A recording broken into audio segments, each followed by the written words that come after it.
मौका दे, क्योंकि राष्ट्रीय जनता दल ना 2009 में हरा पाया। 2009 की बात देख लीजिए, शकील अहमद साहब और अब्दुल बारी सिद्दीकी दोनों चुनाव लड़े और हारा, यहाँ भाजपा जीता। 2014 में यहाँ पर वही हुआ, फिर भाजपा जीती। 2019 में ना फातमी थे, शकील साहब इंडिपेंडेंट लड़ लिए थे, फातमी भी आके विड्रॉ कर लिए थे। तो आप बतलाइए, फिर भाजपा जीती। जब आप भाजपा को नहीं हरा सकते हैं तो MIM हराएगी, मजलिस इत्तेहादुल मुस्लिमीन हराएगी, वकार सिद्दीकी हराएंगे। आप क्यों बोलते हैं? एक भाड़ा का प्लेयर को आप क्यों लाते हैं? यहाँ के माटी के लाल को क्यों नहीं आप?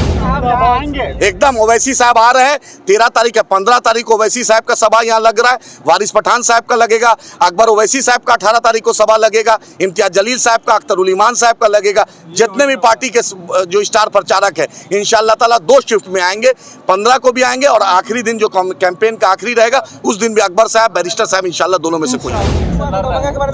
सबसे बड़ा फोकस ये है कि दरभंगा से आपने चुनाव लड़ने से आपकी जो कहा सकता है कि पार्टी है वो पीछे हट गई।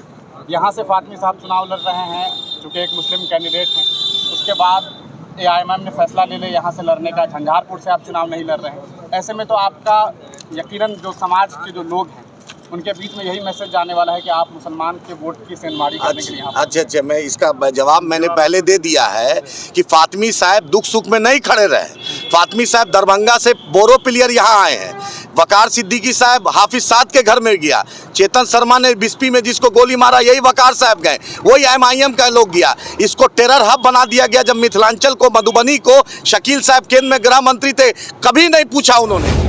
आज मिथिलांचल की आवाम की जो चाहत थी, जो बैरिस्टर असदुद्दीन ओवैसी साहब के प्रति उनका प्यार था, उनकी तमन्ना थी कि मजलिस इत्तेहादुल मुस्लिमीन भी मिथिलांचल से लड़े और मिथिलांचल और मधुबनी में मधुबनी का बेटा चुनाव लड़े। अल्हम्दुलिल्लाह आज मधुबनी का बेटा बैरिस्टर असदुद्दीन ओवैसी साहब का नुमाइंदगी कर रहा है, MIM का नुमाइंदगी कर रहा है। मैं मधुबनी के लोगों से मुद्दबाना अपील कर रहा हूँ, चाहे वो बिस्पी के रहने वाले हो, चाहे वो बेनीपट्टी के रहने वाले हो, या हल्लाकी के रहने वाले, या क्योटी जाले के रहने वाले, जो मधुबनी विधानसभा के रहने वाले, आपको हमने ऐसा कैंडिडेट दिया है जो आपके घर का है, आपके जिला का है, आपके ज्वार का है, आपके माटी का है, आपके मिट्टी का है। वो किसी होटल में नहीं रह रहा है, वो पड़ोस के जिला से नहीं आया है, वो इसी जिला का रहने वाला है और इसी जिला का लाल है, या यहीं का बेटा है, यहीं का लाल है। और उनके बारे में मैं बता दूं, वो शख्स है जब आपके मासूम को शहीद कर दिया था कलमे के बुनियाद पर, क्योंकि वो मुसलमान था, तो उसके घर कोई आपका राष्ट्रीय जनता दल हो, भाजपा हो, कांग्रेस हो, जदयू हो, महागठबंधन के लोग नहीं कहते। उसके घर अगर कोई गया था तो बैरिस्टर असदुद्दीन ओवैसी साहब का नुमाइंदा आप वकार सिद्दीकी गए थे, इंजीनियर आफ्ताब गए थे, इम्तियाज़ गए थे, परवेज़ गए थे, राहिल गए थे, यहाँ का मुकामी राशिद गया था और उसके दुख सुख में भी रहा था, माली मदद भी की थी और उसके साथ उसके परिवार में MIM की टीम राजस्थान में भी खड़ी थी। उस वक्त महागठबंधन की सरकार थी। मैं पूछना चाहता हूँ कहाँ थे वो लोग? इसी तरीके से हैदराबाद में भी उसको शहीद किया गया था उस चेतन शर्मा के द्वारा। वहाँ पर बैरिस्टर असदुद्दीन ओवैसी साहब ने 2 BHK फ्लैट दिलवाया, पैसा दिलवाया, बेवा को नौकरी दिलवाया। ये महागठबंधन के जो नुमाइंदा है वो बताएं कहाँ थे? दूसरा, हाफिज साद, यहीं आपके मधुबनी के बॉर्डर पर हाफिज साद को मारा गया गुड़गांव में। उनके जनाजा में अगर कोई शरीक हुआ, उसके गम में कोई शरीक हुआ तो ये वकार सिद्दीकी शरीक हुआ। कोई महागठबंधन और भाजपा के कोई नहीं खड़े हुए। आप अपने बेटे को चुनिए, अपनी क़ियादत को मजबूत कीजिए। बैरिस्टर असदुद्दीन ओवैसी साहब ने आपके लिए ट्रिपल तलाक हो, 370 हो, बोलने दीजिए, ट्रिपल तलाक हो, 370 हो, या मुसलमानों के, मजलूमों के, दलितों के ऐसे कोई मुद्दे हों उस पर अगर कोई खड़ा रहा है तो बैरिस्टर असदुद्दीन ओवैसी साहब खड़े रहें। कोरोना में हिंदुस्तान में सबसे ज़्यादा अगर किसी ने मदद की है तो उसका नाम अकबर ओवैसी साहब है। बिहार में मदरसा अजीज़िया जला तो सबसे पहले कोई आवाज़ उठाया, उसका नाम अख्तर उल ईमान साहब है। उर्दू TET का मामला, उर्दू अनुवादक का मामला, मदरसा टीचर का मामला, कोई भी मिल्ली मसाइल हो, मॉब लिंचिंग का मामला, आपके मसाइल, ज़मीन म्यूटेशन का मामला अगर वो उठाए तो अख्तर उल ईमान साहब ने उठाया। उन्हीं का नुमाइंदा आज वकार सिद्दीकी है। जमा खान से पूछिए, उर्फ पैजामा खान से, कि उसके उस बेवा को, उसके बाप मरहूम के बाप को कितना रुपया दिया, बिहार सरकार में क्या नौकरी दिलवाई। वो सिर्फ जाकर फोटो सेशन किया था। उसने, उसके भाई ने बाज़ाब्ते वीडियो रिकॉर्डिंग करके किया कि जमा खान ने ऑन रिकॉर्ड झूठ बोला। 1 रुपया माली मदद बिहार सरकार ने, नीतीश कुमार ने और जमा खान, उनके जो पैजामा खान मंत्री हैं, उन्होंने नहीं किया। ये मधुबनी का बेटा जो MIM ने माली मदद भी की थी और उसके दुख सुख में भी खड़ा है। हमारा किरदार, हमारा कैरेक्टर आपके सामने, हमने हमेशा आपके साथ दिया है, हमने आपकी लड़ाई लड़ी है। उसी का नुमाइंदा आज अख्तर उल ईमान साहब, बैरिस्टर असदुद्दीन ओवैसी साहब, अकबर ओवैसी साहब का नुमाइंदा वकार सिद्दीकी साहब है। अब वकार साहब से आप पूछिए, आप मधुबनी के लिए क्या करना चाहते हैं? देखिए, हमारी लड़ाई जो है वो बाहरी भगाओ और मधुबनी का बेटा लाओ। एक नकारा है जो 10 साल से यहाँ सत्ता पे बाप के नाम पे बैठा रहा और कुछ नहीं किया। चुनाव जीत कर जाते हैं, फिर चुनाव लड़ने आते हैं। पूरे गांव-गांव में आप जाकर देख लीजिए, किसी से पूछ लीजिए, एक भी दिन वो को पहचानेगा भी नहीं, एक दिन नहीं आया। दूसरा जो है वो दरभंगा से जब रिटायर हो गया तब उसको लाकर मधुबनी में थोपा गया है। बूढ़े घोड़े पे रेस कोई नहीं लगाता है। मैं मधुबनी का बेटा हूँ, मैं मधुबनी के लिए काम करूँगा। दिन हो 12 बजे, रात हो, जब बुलाएगा मैं यहाँ हाजिर रहूँगा।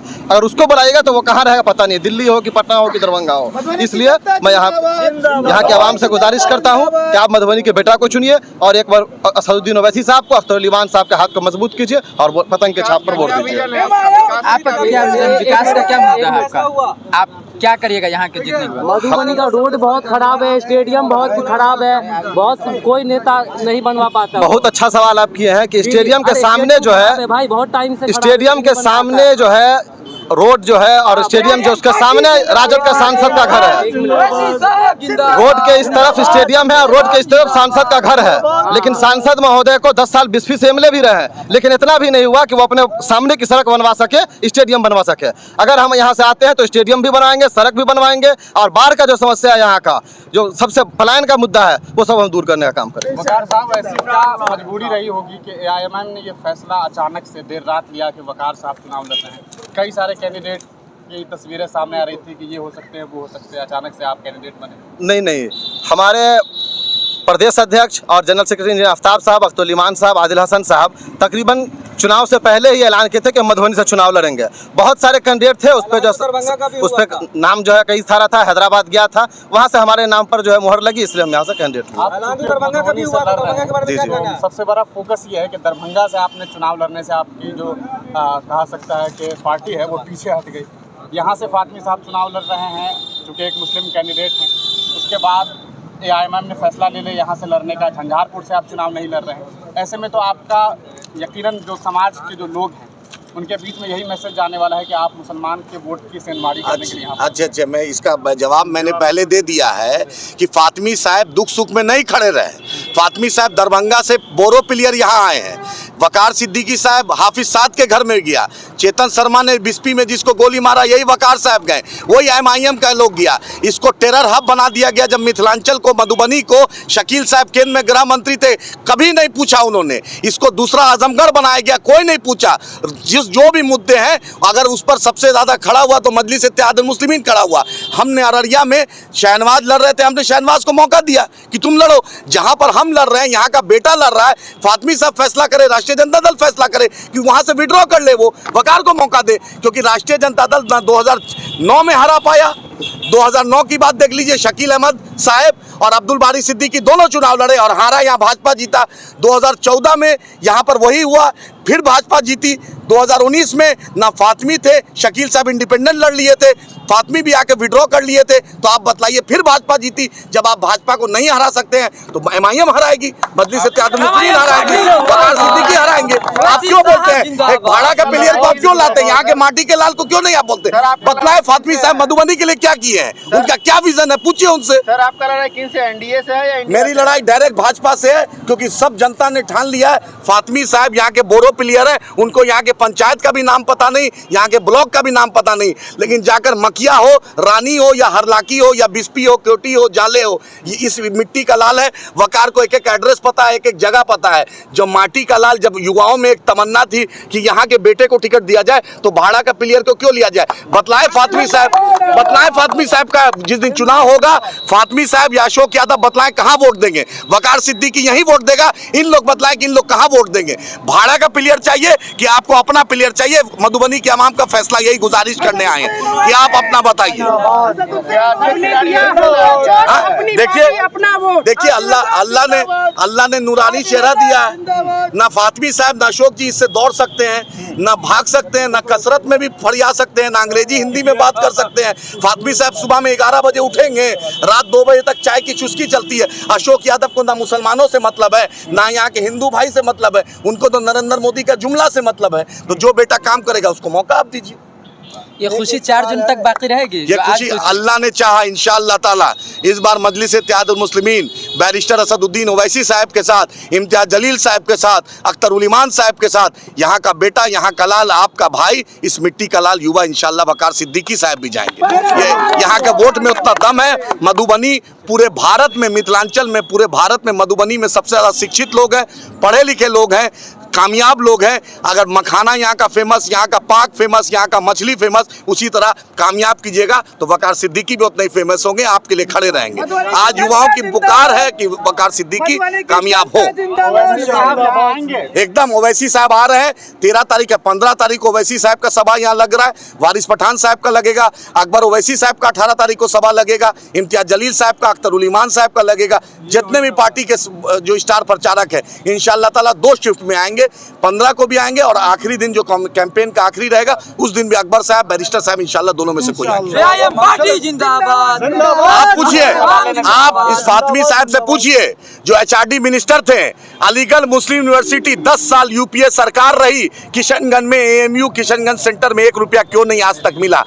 कांग्रेस भी रही, 12 से लेकर 14 तक कांग्रेस रही, उसके बाद 1 रुपया फातमी साहब नहीं दिला पाए। और 10 साल इस अशोक यादव नाकारा MP से पूछिए कि उसने मोदी जी जो एक हाथ में कुरान और एक हाथ में कंप्यूटर की बात करते हैं, शिक्षा की बात करते हैं, क्यों नहीं आज तक अशोक यादव ने बिहार को स्पेशल स्टेटस दिलाया, AMU किशनगंज को 1 रुपया दिलवाया? आखिर यहाँ का युवा पढ़ेगा तभी ना आगे बढ़ेगा। हम यही युवाओं से अपील करते हैं। वकार साहब जीतने के बाद राम और रहीम की बात करेंगे? वकार साहब इंसानियत की बात करेंगे, बाबा साहब अम्बेडकर के संविधान की बात करेंगे। वकार साहब यहाँ पर जजमान बनने और मौलवी साहब बनने नहीं आए, इंसानियत का पैगाम नहीं आए। हमारे नबी रहमतुल्लाह अलमीन रहमत फैलाने आए वकार साहब, उसी नबी का मानने वाला है। यहाँ पर अमन लाएगा वकार सिद्दीकी, नाम भी वकार है। अल्लाह इसको वकार बुलंदी अता करे। हमारी यही दुआ, युवाओं से अपील है कि भाड़े के प्लेयर को मत वोट दीजिए, अपने माटी के लाल, अपने बेटा को वोट दीजिए। जिंदाबाद जिंदाबाद जिंदाबाद।